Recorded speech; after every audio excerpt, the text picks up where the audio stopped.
Also, just to say, to put this in into context of why book talk, why now. So ASCL are about to launch a program called Celebrate Reading with HAF. For those of you who aren't familiar with HAF, it's holidays, activities, and food program. I'll talk a little bit more about that later. But it's very much lots and lots of resources that we're developing that are going to be all about teaching partners how to book talk. So knowing how to do it in libraries ourselves, but also starting to work with partners and getting them to talk about books with the children that they serve too. But I will talk more about that later. For now, I would like, with very great pleasure, to formally introduce Sarah Mears. Now, Sarah Mears is someone who everyone already seems to know, but I think it's rather nice to give her the formal, official introduction that she so richly deserves. So, Sarah Mears is a director and co-founder of Empathy Lab, a charitable social enterprise promoting the power of books to build children's empathy. In this role, she developed the Empathy Learning and Skills Framework, which highlights the 4 key skills that support empathy development. These include empathic communication skills, perspective taking, building a language for emotions, all of which are connected by book talking. Sarah's day job is as programme manager at Libraries Connected, supporting public libraries in England, Wales and Northern Ireland. Sarah was awarded an MBE for services to children and young people in the Queen's Birthday Honours in June 2018, and in 2022 became a Fellow of the Chartered Institute of Library and Information Professionals. So lovely to have you here, Sarah, a true book talk expert. And on that note, I shall pass over to Sarah. Oh, thanks, Lucy. Thank you so much. And I'm also sadly middle-aged, shortish bobbed brown hair, and I'm wearing a white shirt today. I have noticed that Amy's asked if there is any way to turn on the live captions. I don't know if anyone can do that. Yes, Amy, that was entirely my negligence there. If you go to more at the top of the screen with 3 dots, and then click on that, and that will take you through to language and speech, and you can switch on live captions from there. But let us know if you have any other problems with that. Sorry, my fault. Back to you, Sarah. Oh, lovely. Thanks so much, Lucy. And yeah, thanks for inviting me. It was one of those sort of luxury invitations where you can do something that you're really passionate about. So I was really looking forward to talking today. We're going to start with a little bit of a theory of book talking. Hopefully it won't be quite quick and not too long and boring. And then we're going to do some things like show you a couple of videos, fingers crossed, and then give you some practical tips around book talking that are based on the theory before we have some breakout sessions where you can actually have a little go at talking about your favourite book. So starting with the theory then, book talking, why it's important. I think at Empathy Lab, we've placed a lot of focus on book talk as a way of boosting children's empathy. But when I started to think about this webinar, I really wanted to reflect on my own journey with book talk. I'm a librarian. I worked in Essex Libraries, now work for Libraries Connected. And for me, book talking is synonymous with the Summer Reading Challenge. So this is a brilliant time of year to be talking about it. And I know capacity is ever more limited to do book talking as part of the Summer Reading Challenge, but it feels like a really special part of the summer offer. And when I first started in libraries, I started in July, straight after uni, and we actually had to write questions about many of the books in the Summer Reading Challenge collection. So one of my first jobs was to read and write questions about the books. The questions are plot driven, usually had a right or a wrong answer. And really, they were just a way of testing whether children had read and remembered the story. And it really makes me cringe to think about that now. Thankfully, we ditched that pretty quickly, and we started to think about how we could use book talking to really help children reflect upon and deepen their understanding of and express their feelings about books.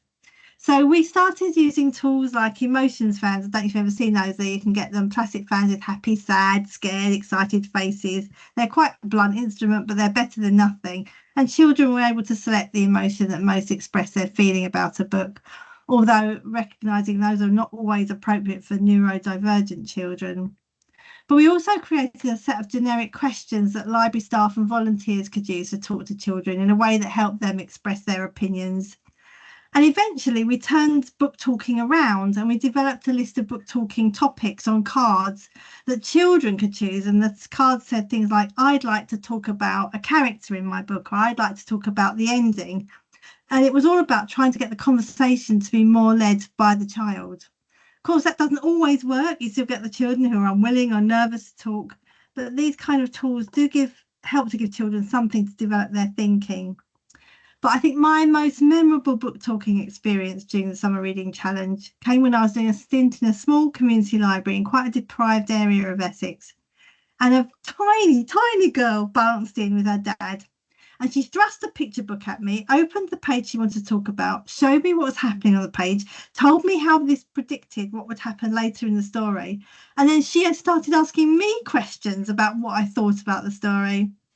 So I said to her dad, how old is she? And he said, she's 2. And I just guess that shows just how encouraging parents and caregivers to discuss books with children has an immediate but also a lasting impact on children. Book talking gives children and adults special time together. As they express their thoughts about a book, they get to know each other better.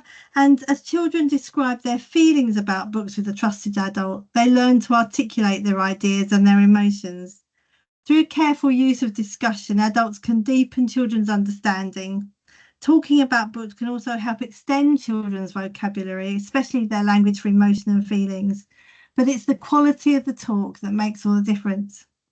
So at Empathy Lab, we're shaped around the fact that the evidence that reading builds empathy. As we've developed, we've identified the key skills that contribute to children's empathy growth, which Lucy identified earlier, and include perspective taking, empathic communication, and building a language for emotions, all of which can be supported by book talking. So I've been delving more deeply into the principles of quality talking with children. And the first is something I can struggle to say, which is dialogic pedagogy. You don't have to say it, so don't worry. But it involves teachers and students talking and thinking in a way that seeks out and values different perspectives and uses them to develop their understanding. So it's all about having a dialogue. It's not trying to impose one person trying to impose their views on another. Rather, they're engaged in a collective discussion to reach a better understanding of the ideas they're trying to talk about, and at the same time understanding each other. When we're engaging someone in a dialogue, we're asking them to think, not passively accept an authoritative voice, which might be the case with some teacher and pupil relationships. So thinking with the child becomes a social process, a process of thinking together, which is enhanced by other areas of thinking skills. So curiosity, being open to other perspectives, and a willingness to change your perspective. So that idea of book talking being a dialogue without one person holding the power is really attractive. And it's picked up by Aidan Chambers. Some of you may recognise Aidan Chambers from some of his children's books, but he also wrote a book some years ago called Tell Me, Children Reading and Talk. And he pointed out in that book that the child who has read the book is the expert in that book, not the librarian or the teacher. And in 2019, Oracy Cambridge, which is an organisation based at the University of Cambridge, along with an organisation called Voice 21, published an Oracy skills framework. The framework says, in school, and for school you can read library, in school, Oracy is a powerful tool for learning. By teaching students to become more effective speakers and listeners, we empower them to better understand themselves, each other, and the world around them. It's also a route to social mobility, empowering all students, not just some, to find their voice to succeed in school and life. And on the basis of that research, there is an Oracy framework which categorises Oracy skills, that's speaking and listening skills, into 4 main categories. The first is physical, which is all around the speaker's use of voice and body language. Do they project their voice appropriately for a given situation? Do they speak fluently? Do they modulate their tone? All those things about a classroom voice and a playground voice, do they do that? Do they understand when to use gestures when face-to-face encounters? And if you think about what happens in a library when you're talking to a child, all of that is appropriate. The second one is linguistic. This is about the speaker's choice of vocabulary and the structure of their talk. And it includes things like metaphor or enhancing, clarifying meanings. And again, when you're talking to a child about a book, you can support that. And the third is cognitive, which concerns the quality of the talk. So does the speaker take account of the level of understanding of the listener? Do they use questions to gain information? Do they talk well to reason? Do they build on the contribution of others? So that dialogic discussion that you're having, which is around reinforcing what they're saying, asking questions, all builds on that cognitive understanding. And the fourth part of the framework is social and emotional. So this concerns the speaker's use of language as a tool for building and maintaining relations. Are they sensitive to the identities and the personal situations of others in the way they respond to questions? And particularly, do they demonstrate an ability to listen attentively? So if you look at that framework, and there's loads of examples on the web, on websites of that framework, you can really start to map what you're doing. Quite simple thing really in a library, talking to a child about that oracy framework. So don't feel that when you're just talking to children about books, it's just for another chore for the summer reading challenge. You're actually really doing something amazing, which is supporting their oracy. And I thought about how those oracy principles could be applied to book talking. And so these are my key principles. And the first is that dialogue, that to and fro of discussion. Because sensitive conversation about books helps children develop an understanding of how other people think and feel. But I think adults or older people alongside them to really help them explore the emotional aspects of books and work collaboratively are really important. And that conversation helps a child to really explore what they think and feel about a book. It's definitely not about firing questions at a child. It's that to and fro exchange of thoughts and ideas. And the recommendations that I've read are to get a discussion going. Make sure you follow the child's interests and line of thinking as much as possible. Use open questions, but particularly show your interest by responding to the child's answers with further questions, repeating and expanding what the child's saying, and praise and encourage the child. I think the wonder of book talking and the wonder of a child being the expert in the book is there are no right or wrong answers. We don't want to go back those days of what happened on page 63. Was the girl wearing a blue dress or a red dress? It's not about that. It really is about the child's response to a book, and they can simply say they hate the book, and that's good too, because it's about their response. The second tip is to use book talking to develop a child's emotional vocabulary. So research shows that when children can name emotions, they can better manage their own and understand other people's emotions. So encourage children to give feelings a names. As you talk, pick up on new words for feelings and reflect them back to a child. And share what the words mean. Be honest about your own feelings as well. Use body language. Make the face, really, really overemphasize the body language if you feel comfortable to do so. And the third one is listening. When a child and an adult talk together about a book, the child sees that their opinions matter, and it means they feel valued and that the discussion is a discussion of equals. So your role as a listener is really important to that. We need to listen 100% to children when they're speaking. Just give our whole selves to the conversation for that brief time. And also, the thing I really struggle with is remembering that silence can be powerful.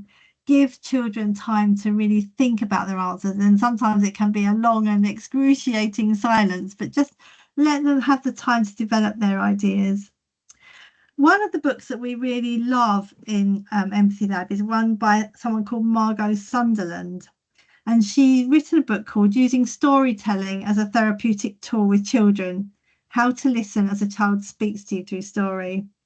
And she talks about how a tepid response when a child is showing a real intensity of feelings can be a lonely experience. And you can imagine it for yourself. If someone doesn't respond in the same way as you do to your feelings, it can feel a bit embarrassing, a bit shaming. And actually for a child, it means they may shut down. And she also reminds listeners to avoid making judgments or taking over what the child's saying and not talking the child out of their feelings. So she's talking from a therapeutic setting, of course, but I think all these tips hold true.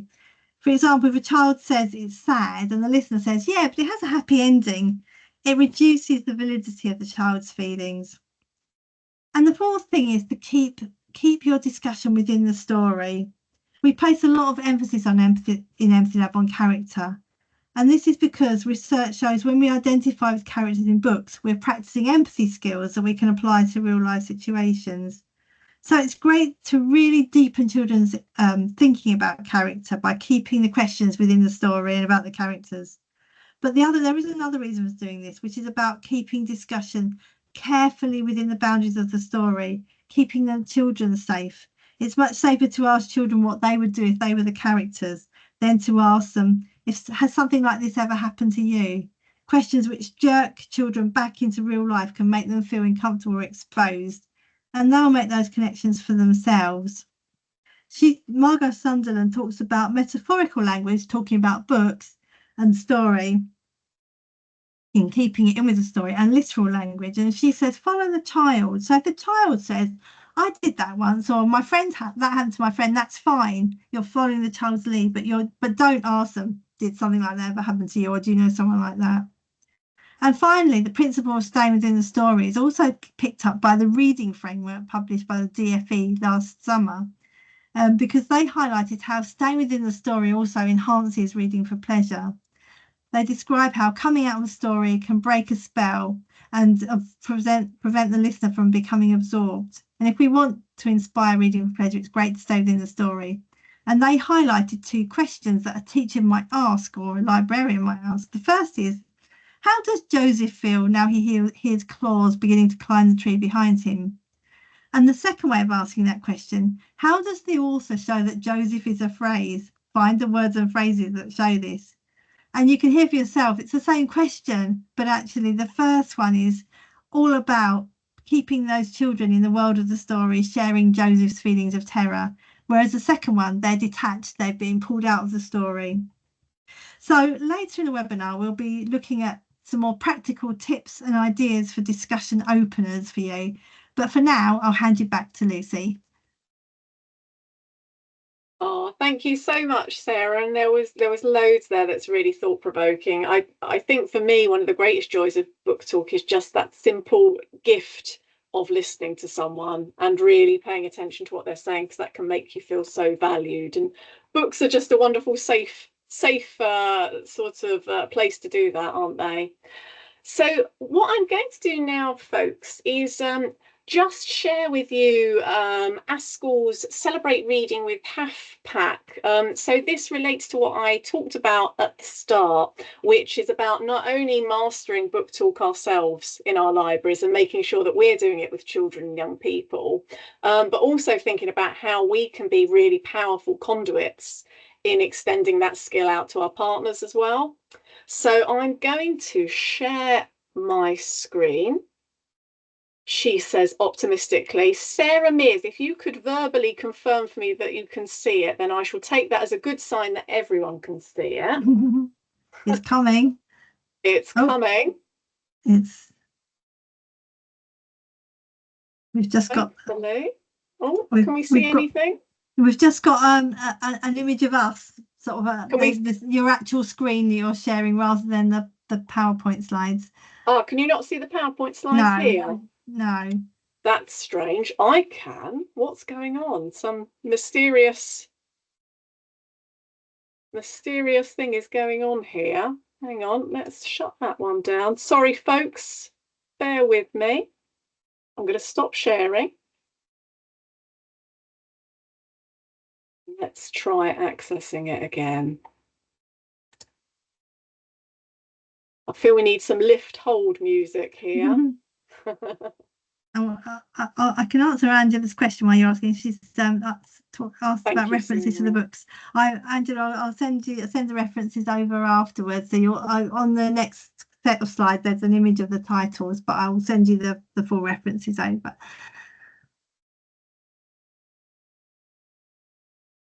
Thank you. Right, let's have another go. Otherwise, I might need Sarah Gregory on standby here to share her screen instead, in the hope that it works.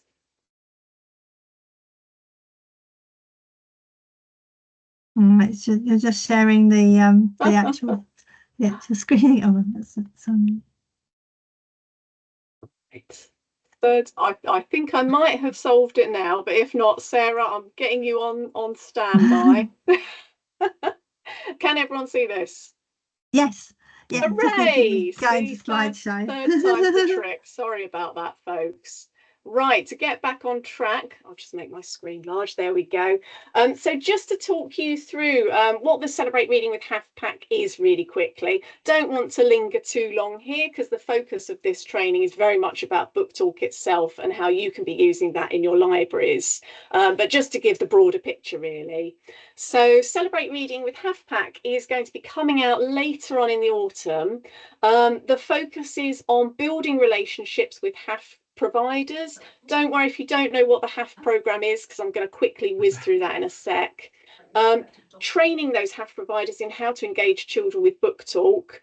The resources are actually really versatile, so you can use them with other partners too. So this is very much to sort of extend as widely as possible. There's also lots of material in there on how to master Book Talk yourselves. Today's training session is a really good starting place, but there's lots of further learning to be done as well.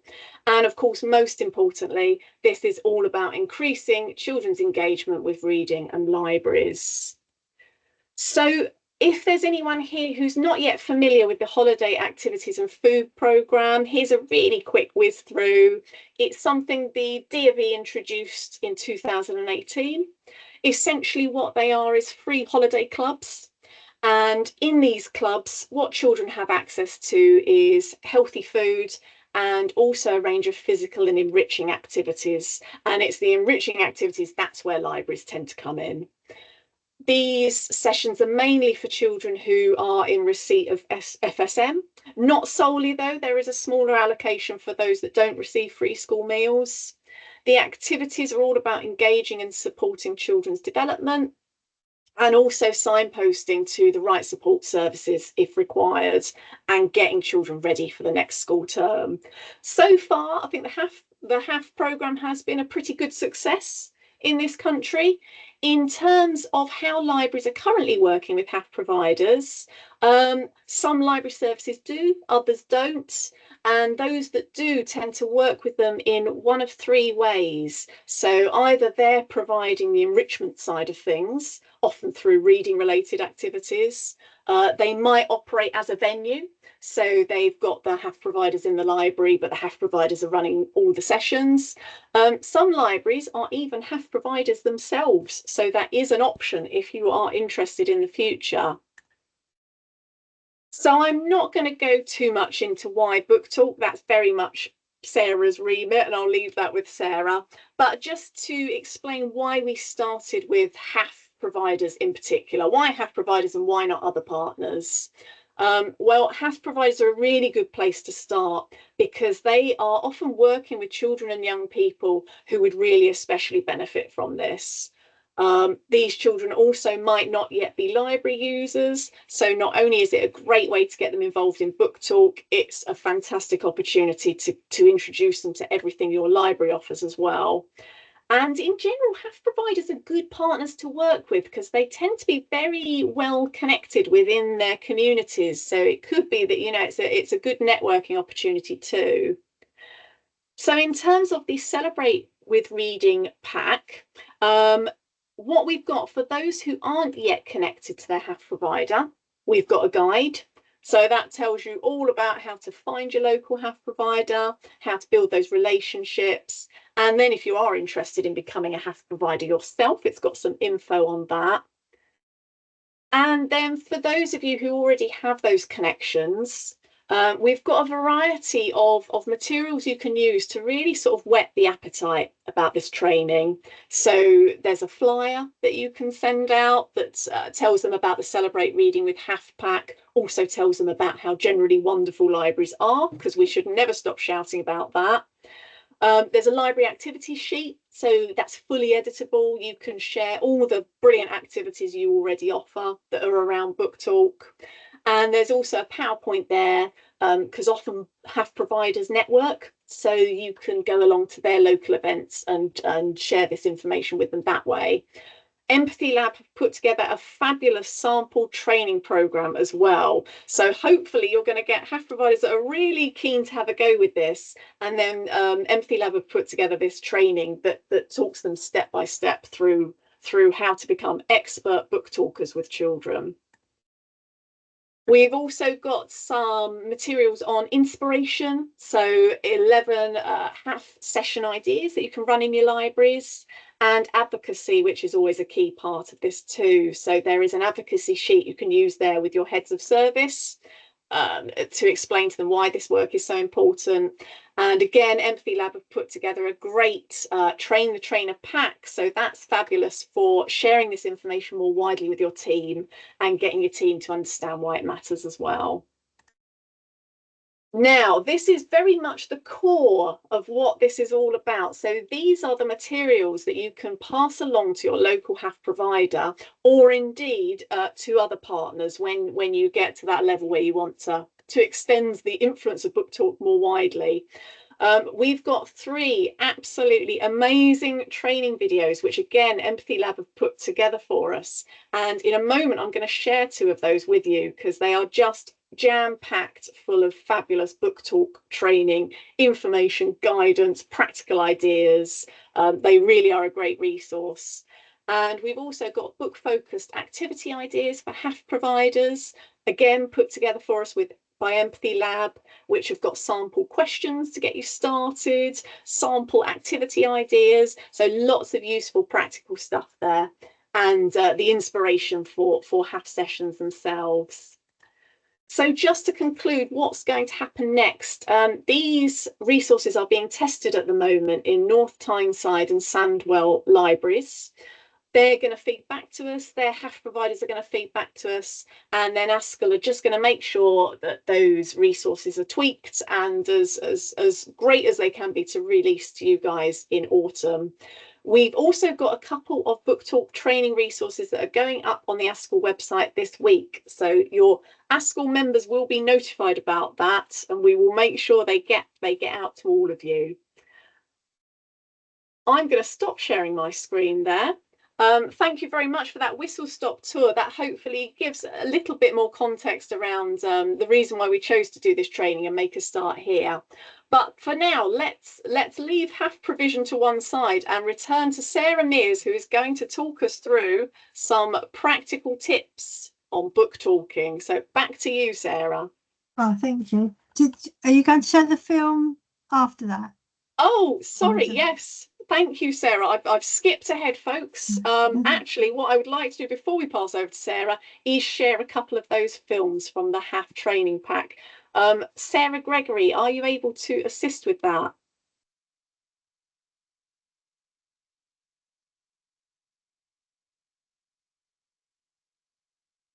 That's the one.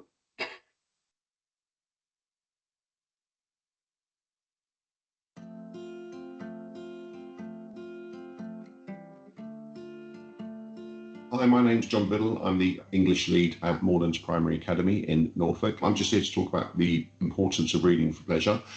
We know a lot about how much of an impact it can have on our children. We know about how it affects their reading. We know how it affects their writing. We know how it can improve their vocabulary. But equally importantly to that, it can have a huge impact on their empathy skills. It can have a huge impact on their understanding of other cultures, and it can have a huge impact on how they feel they can contribute to their local community. Unfortunately, studies indicate that the amount of children who read for pleasure is dropping. I believe it's now fewer than 1 in 3 children who read at home daily. And obviously, if children aren't reading at home, this is something that schools and other organisations who work with children need to address.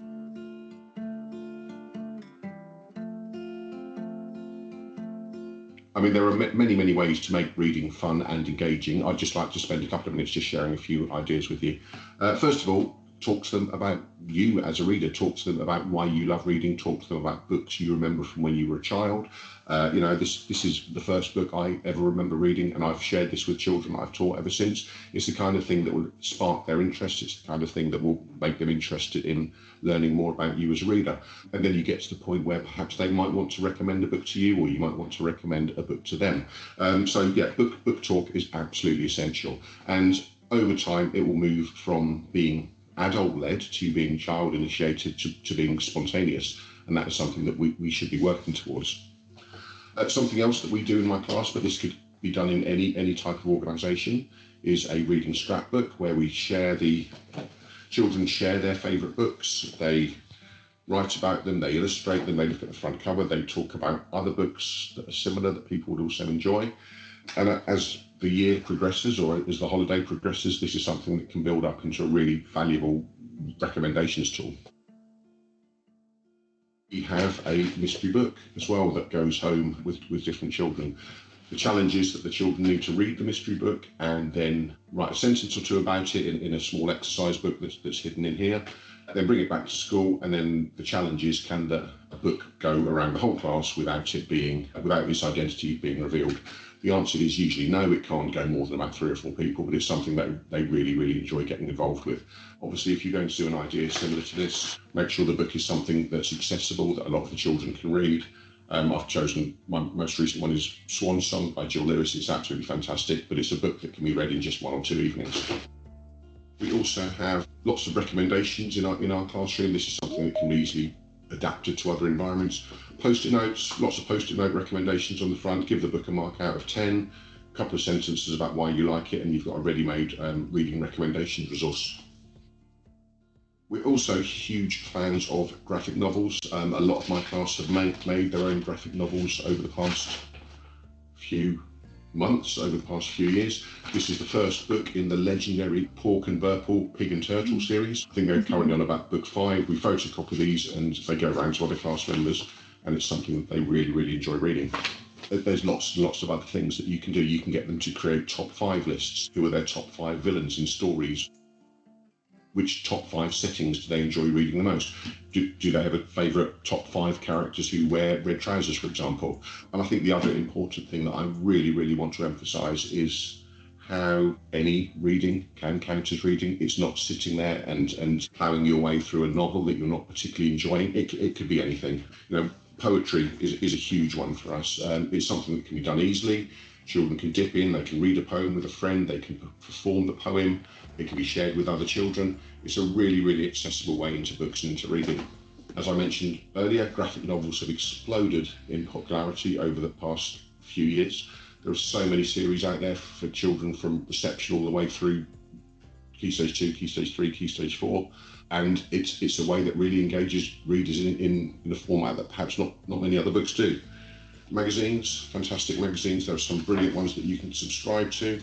Again, it's a great way of getting them engaging in another form of reading. Picture books, even older children love reading picture books, love joining in with picture books. They're accessible, they're fun, but also they can deliver a message in a way that's kind of quick and effective. And non-fiction, we have a whole box full of non-fiction books in our classroom. Books about the Titanic are always enormously popular.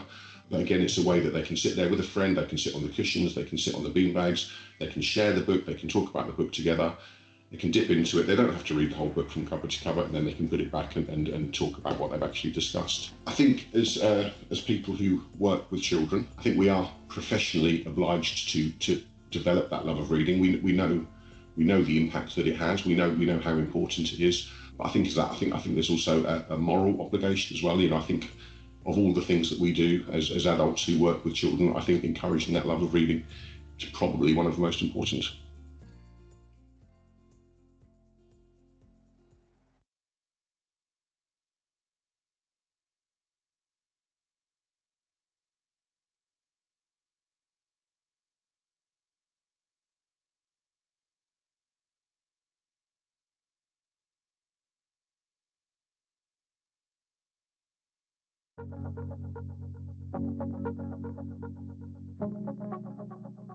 Hello, my name is Sonia Thompson and I am the head teacher and director of St Matthew's Research School in Birmingham. I would love to talk to you today about supporting and talking to children about reading and what really makes the difference. The children you're going to be working with are obviously going to come from all different types of school backgrounds.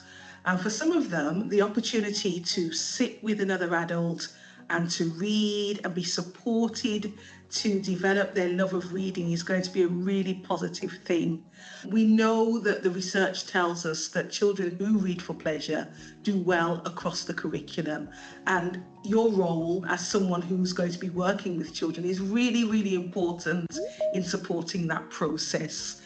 Because you're going to be part of that cycle of developing really strong readers, not just inside school, but also outside of school in the work and the role that you're doing. One of the things to really focus in on is the idea that book chats are going to be really important. It may not even be about reading a whole book.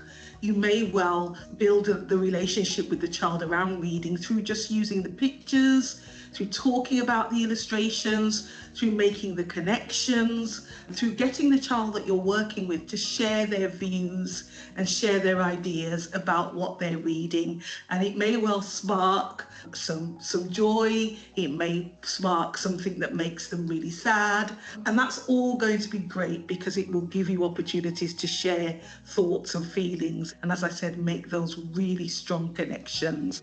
The other thing is about really encouraging children to just enjoy being with another person and sharing love of reading. And you in your role are going to be really powerful. The more you talk about your own reading experiences, and when we talk about reading experiences, we're not just talking about books, we're talking about magazines, comics, reading off your phone, looking at emails, WhatsApp. So any type of reading that you can talk about with the children is going to be really, really, really helpful, because one of the things that children also need to know is that reading takes place everywhere, anytime, anywhere, and it's not just about big, thick books. So I want to really encourage you to just keep talking to the children that you're going to be working with, sharing your passion for reading, and hopefully through that connection that you make, you're going to be empowering the children that you're working with to really develop and strengthen that love of reading as well. And thank you for doing it.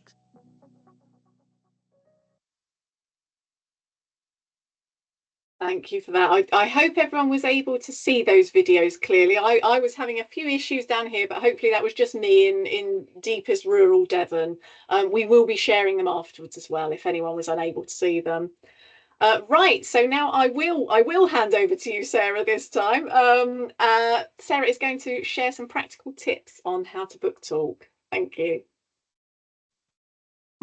Thank you. Yeah, mine was a little bit frozen, so we did get to see Sonia. So once you see it, you'll be able to see Sonia actually talking about. We heard her, and that's the most important thing. So thank you. So I'm going to whiz through this little element of this so that we have some time to actually talk. But these are two books that I mentioned earlier, and I put the details about them in the chat. They're both quite old now, but I mean the Aidan Chambers one, I must admit, I go back to again and again and again. And Margot Sunderland's book it's about children who are traumatized, so it is a therapeutic tool, but I think just so many of the messages hold true.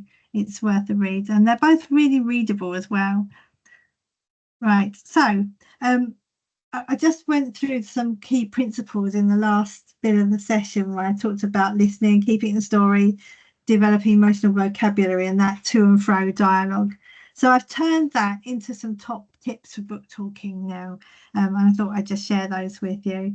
So 5 key tips really. The first is around having that conversational dialogue, and we'll talk a little bit more about that in a moment. A genuine discussion, active listening, so giving children time and space to think, recognising children who've read the book are the expert. I think that's the one thing, I've said it a few times today already, but it's the one thing that really struck with me, that just because we're the library staff or the teachers, we haven't read the book, we're not the expert.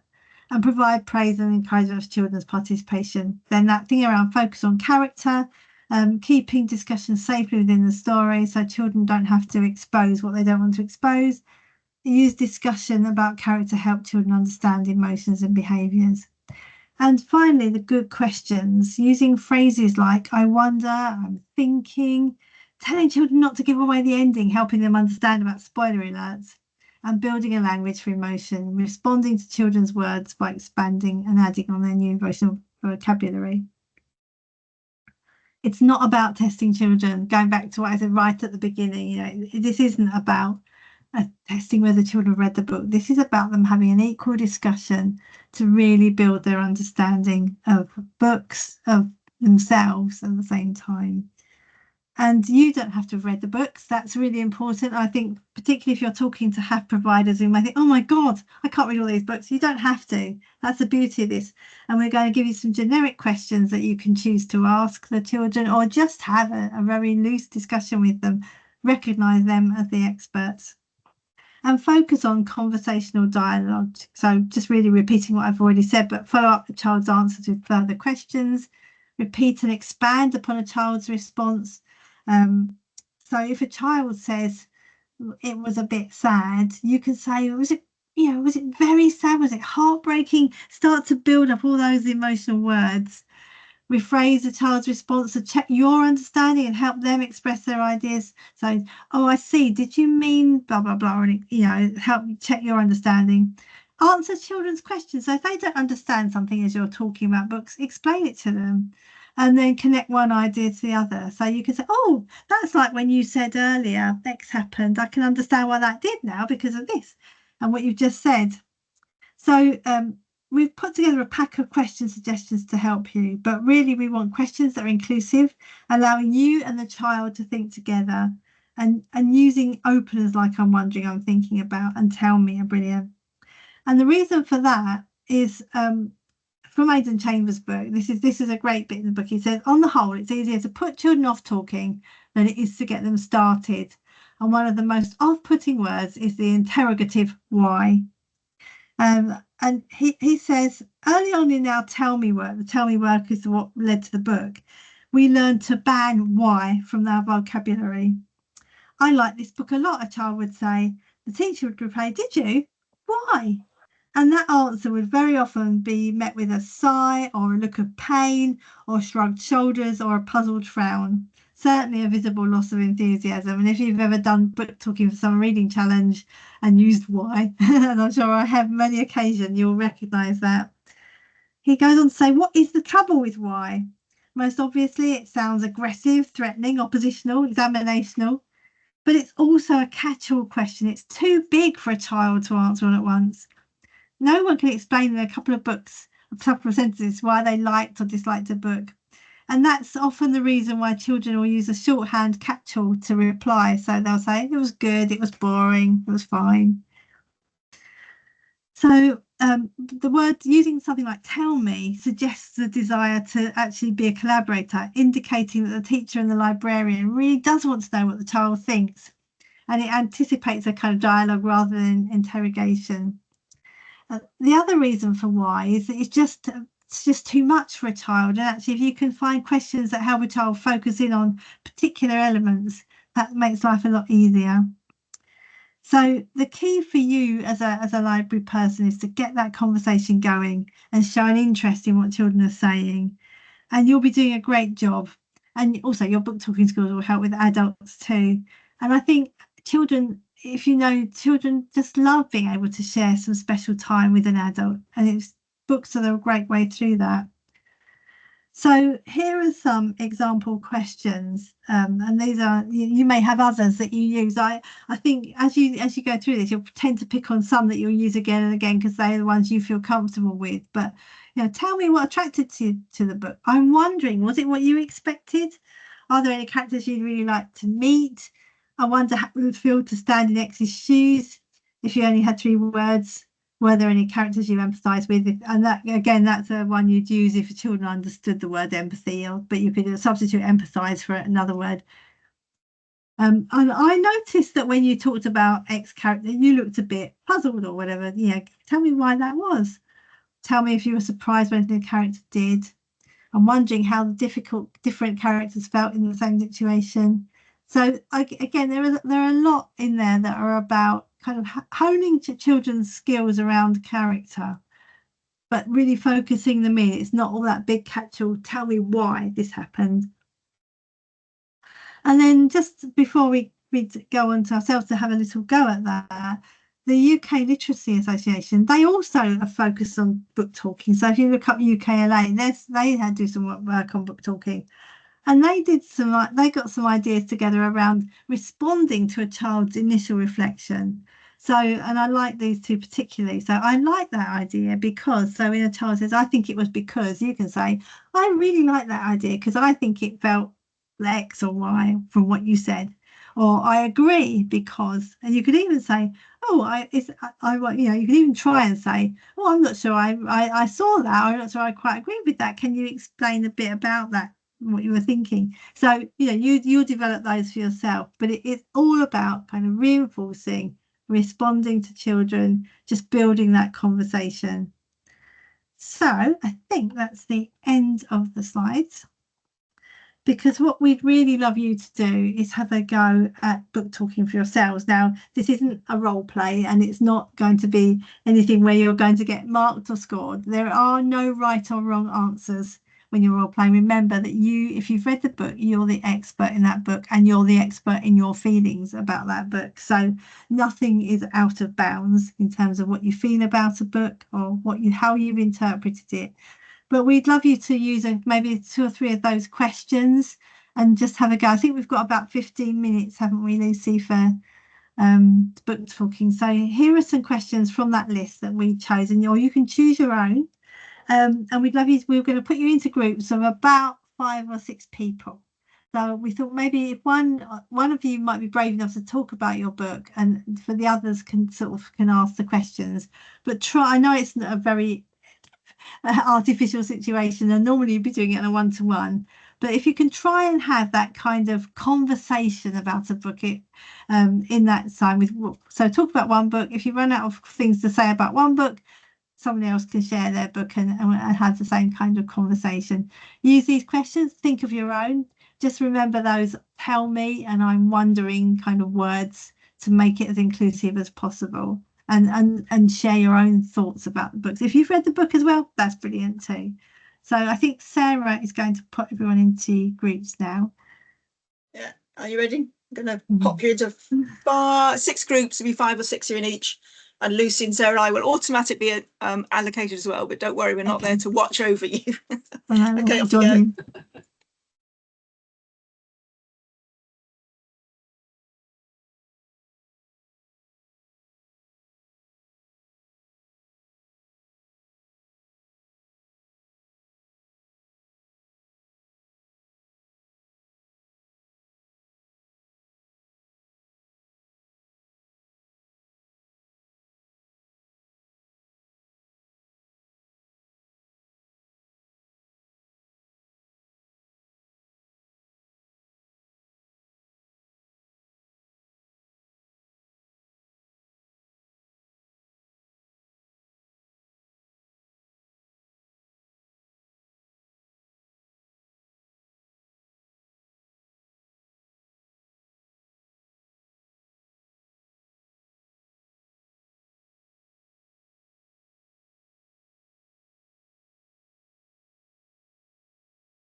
Oh, I don't get put in one.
Hi, Lucy.